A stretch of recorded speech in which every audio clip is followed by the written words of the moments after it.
Morning everybody, this is David with davidspassage.com, and today we are continuing on in our wild edible plant series. Today we're looking at peppermint.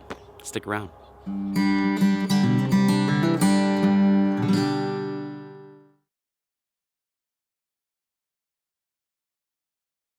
So I'm actually just sort of going for a morning walk next to a lake that I live nearby, and all along the edge of this lake grows peppermint.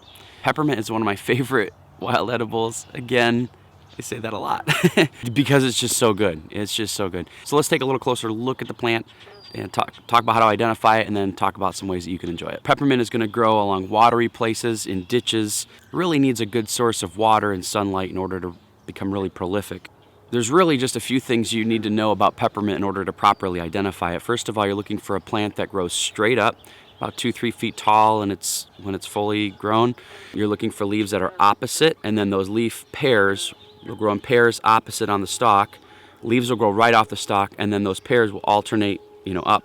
The next pair of leaves up will alternate as well, and then really you crush the leaves and it's going to smell like peppermint. I mean, there are no poisonous lookalikes to peppermint, but if you see that purple stem, those opposite leaves, the leaves are sharp-toothed along the margins meaning the sides of the leaves, and then you crush it up in that distinct smell of peppermint. And that's one of the things that really makes this plant one of my favorites. It just smells so good. The best time to harvest peppermint is anywhere between June and October. It's actually mid-July where I'm at, and it's prime time to harvest them. So it's one of those plants that has a very wide harvesting season, which is really nice as well. So here's one I picked. Let's get a little closer look at it just to give you an idea of what you're looking for. Starting at this base here, again, you're looking for that purple stalk. You've got leaves that grow in pairs opposite on the stalk, and then when you go up, the next set or the next pair of leaves are going to grow opposite. Again, alternate the opposite pair up again. The leaves are going to grow bigger at the base than they grow at the top. So as far as the leaf is concerned, you're looking for sharp teeth along that margin going to a point.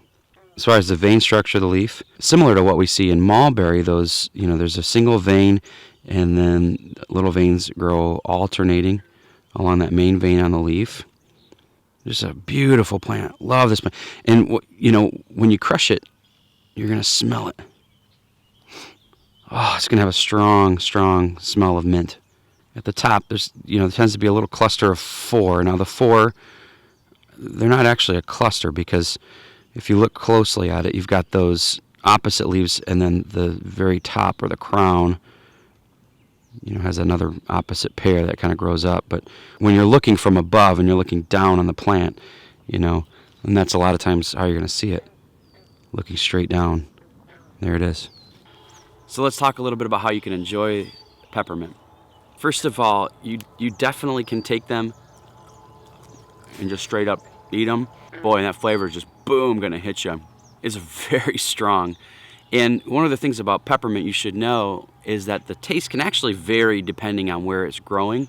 So if you find one patch in one location and you find another patch in another location, there can be distinct taste differences, but that distinct mint taste is going to be there. You can eat the leaves straight up, although in my opinion they're not very good in quantity. They're just such a strong flavor. Another thing you can do, obviously, and I think this is probably the most popular way to do it, and my favorites, you can make tea out of the leaves. You can make a fresh tea out of the leaves, where you just take the leaves, crush them up a little bit, add them in hot water, wait a little bit, and then drink it. Probably the way I use them the most is I'll take the leaves, dry them, and then crush them up and just sort of keep them to make a peppermint tea throughout the year. So if I'm on the trail, what I like to do is I like to take the leaves, put them in a safe place, and when I get to camp, I'll boil some water, take the water off the boil. You don't want to boil the leaves, but then add some leaves into it to make a fresh mint tea. Another thing that you can do is you can take the leaves and chew them up and hold them in your mouth, and it's kind of like chewing gum. It doesn't have that texture of chewing gum. What it does is it gives sort of a sustained mint flavor and scent to your breath.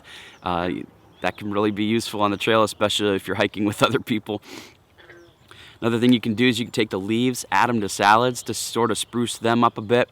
They're a great garnish, although I'm not a foodie, I don't use garnishes a whole lot, but they sure do look pretty when people do use them. You can take the leaves, obviously, and dry them, put them in a tight container, and then enjoy them throughout the year in your teas and that sort of thing. Be looking out for it this season. Great wild edible to know, very handy as well. Has some medicinal values that you can look into. I'll let you do the research on that if you like. If you haven't done so, definitely give the video a thumbs up. And also, if you haven't already done so, be sure to connect with me on Twitter or Facebook or any other social network. I'm on pretty much all of them. So thank you guys so much for tagging along as we took a look at peppermint today. Appreciate all your comments, likes, subscriptions, and shares of the video. And we'll look forward to seeing you in the next one. Take care.